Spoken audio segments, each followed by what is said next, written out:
Yo, we found somebody older. I fucking knew. I heard your voice. Nice. Alright guys, we got Dr. Dollar here trying to sleep. This is not allowed. Time, right?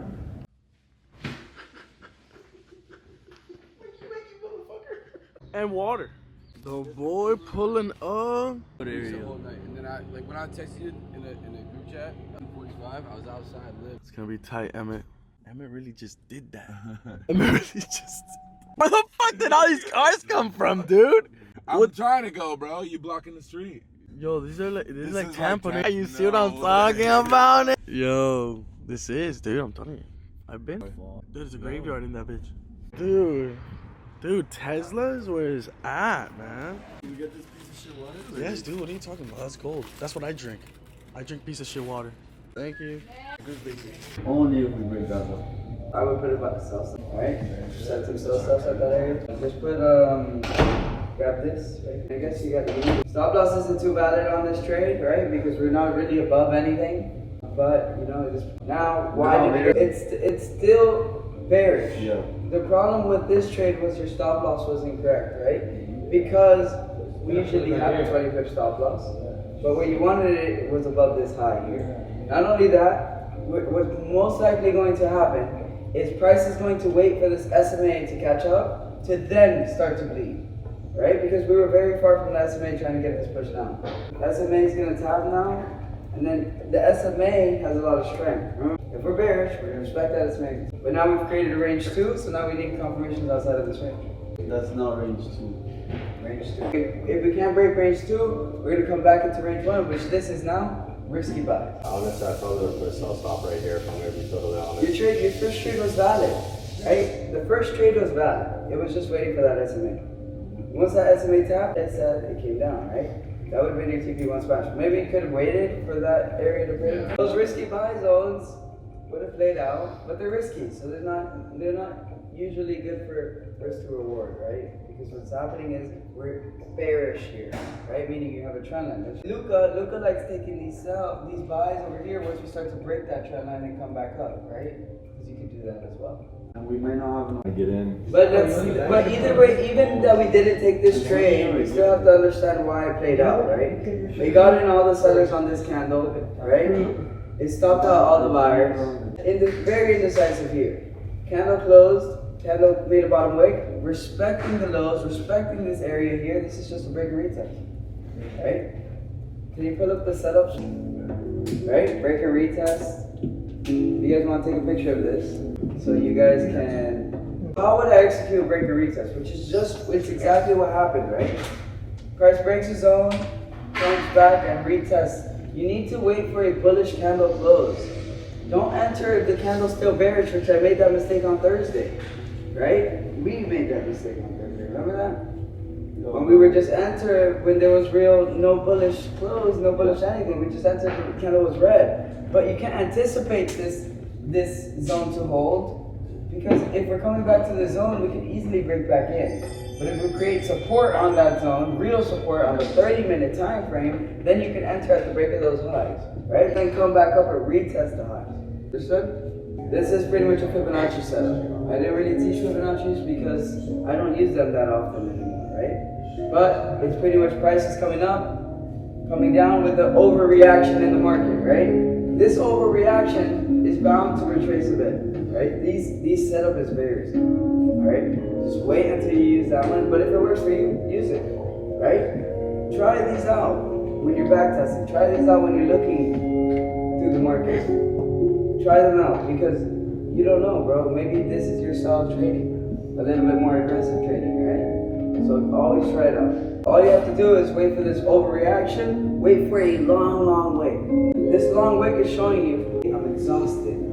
I don't want to continue pushing down, right? Price will show you then another wick. Price comes down. If we respect the lows, you can enter at the candle flip or enter. I got a question.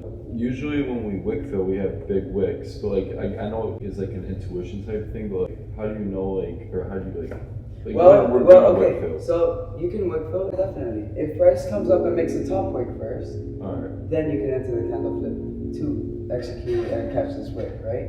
But if we make the bottom wick first and start to respect, you know that there's potential to create a wick to the upside, right? So what I realized in the market is that candles will make the lows before the highs, or the highs before the lows. Right? The beginning of the candle is usually that fake out. Yeah. 5-minute roll. 5-minute roll is everything, dude. That's why I don't enter or try not to. Sometimes I make that mistake, but I try to limit that. Right? You want to stay within 5 minutes because you know that 5 minutes is freaking very indecisive. It's doing anything. The candle flips aren't really too valid until we've established a bottom way. Until we've established a top way. So then you can risk. Alright, so right here, this is risk management. The way I manage my risk, it's completely different. The way you guys learn how to manage your risk, it's gonna come with time, but risk management is everything, bro. Everything. Do not over leverage. If you guys are sweating, tripping out, great. And if you are risking too much, you need risk management. You need it. That's part of it. Don't risk too much. Let's say price starts to come up here, breaking the resistance, you enter here, right? When you get bearish confirmation that it's not going your way, right? Confirmations to the opposite side, so now this is looking like the fake out breakout, right? You're in a buy from here to here. Price gave you like 10% profit. Starts to come back in the range, you close half when lows are broken. Because if we are bullish, what's happening to the candlesticks? What's happening? We're bullish, what's happening to the candlesticks? We're breaking highs and respecting lows, right? When we're bullish.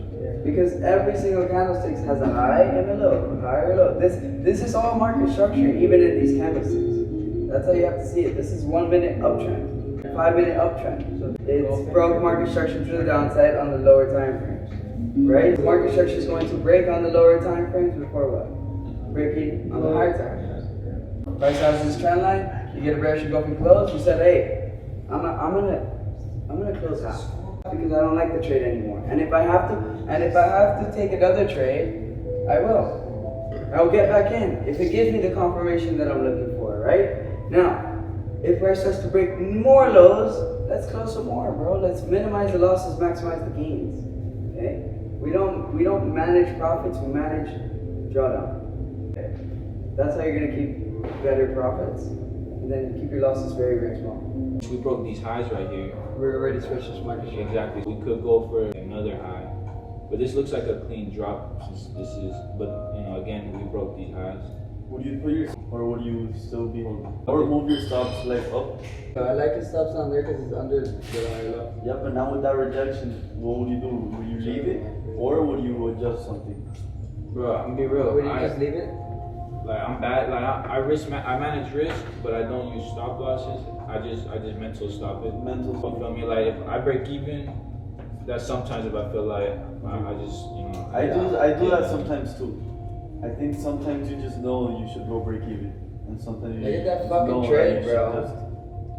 should This guy's fucking automatic. What an entry. What a beast. Right, alright, come on, retest it, right? Finally retest it.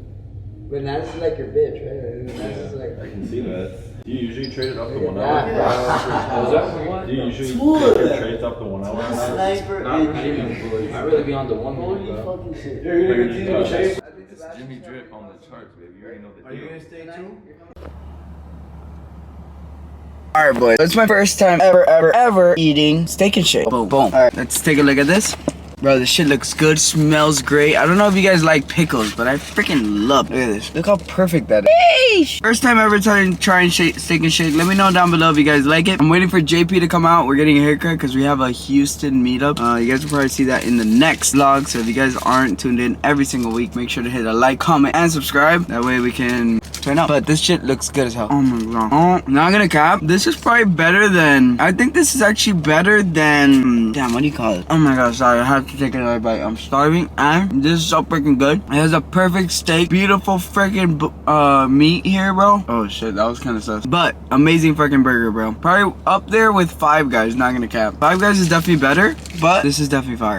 Man, oh my gosh, it's so good. Holy fuck. I didn't think it was gonna be this good. But yeah, guys, we have a Houston meetup. So me and JP you, we were like, yo, you want to go to Texas? And he was like, hell yeah, let's go. Bro, literally in 2 days, we're going to Texas. And we decided to do Houston meetup there but that's what freedom is, boys. Freedom is actually being able to do whatever the fuck you want, whenever the fuck you want, so that you can actually become free, which is why I named my company Freedom Trading, because we're chasing freedom, boys. Money's just a tool to have freedom, but freedom is the goal. Look at this guy here. If you chase freedom, if you chase money, you'll never be satisfied, because whenever you have $500,000, you will want $1 million. Whenever you have $1 million, you're gonna want $2 million. Whenever you have $2 million, you're gonna want $5 million. Whenever you want $5 million, you're gonna want hella. But what I realized is if you have the freedom to do whatever you want, that's when you are truly happy, right? When you just walk around the store, don't look at price tags, you just buy shit. Or you're never worried about your card declining or any of that stuff. That has to do with money, but that's also being free in your mind, meaning nothing's gonna hold you back from what you want to have, right? That's what being freedom is in my eyes. I think a lot of people want to chase money and chase this and chase that, but then aren't truly happy when they have the money. Focus on bettering your life. Focus on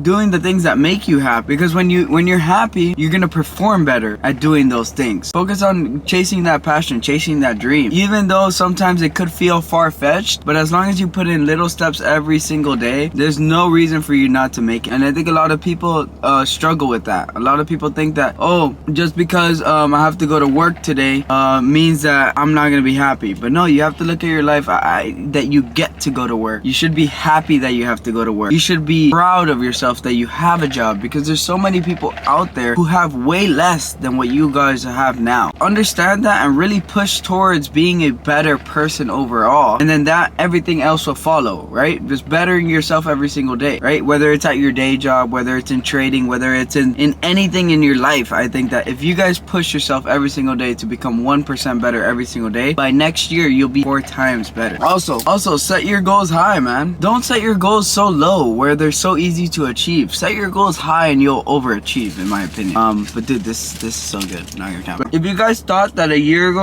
and 2 months ago, I remember, actually a year and 3 months, a year and 3 months ago, dead broke. Now I'm sitting here in a brand new fucking Corvette, eating steak and shake with a Diet Coke and a shake, double fries, and I feel fucking great. I fucking love pickles, by the way. And I feel great not just for the things I have. I feel great that I get to do what I love every day. A lot of people can't do that, but it's their fault, because they don't push themselves to get out of that. There's a saying that I told JP about 6 months ago, I believe it was. He was struggling with his account and stuff, and he came to me. He's like, bro, damn. He was talking about going to sleep or something. I told him, are you willing to sacrifice your rest now or sacrifice your success for later? And I realized that I'd rather sacrifice rest all day, and then you can rest when you're there. You can rest when you're successful. And now he's big chilling, bro. Now he can do whatever he wants. He can go to he goes to fucking Texas just on one phone call. Hey bro, you want to go to Texas? I'm there. Boom. That's freedom. To be honest, that's what freedom trading does for you, bro. And by the way, guys, we are going to be starting New York session live streams. This upcoming week. So if you guys are watching this now, make sure you guys tune in to the Freedom Trading YouTube channel, and that's where those New York live streams will be hosted. It'll be hosted by Dr. Snipe and Dr. Pip, aka John Paul Trades. They're gonna absolutely kill it.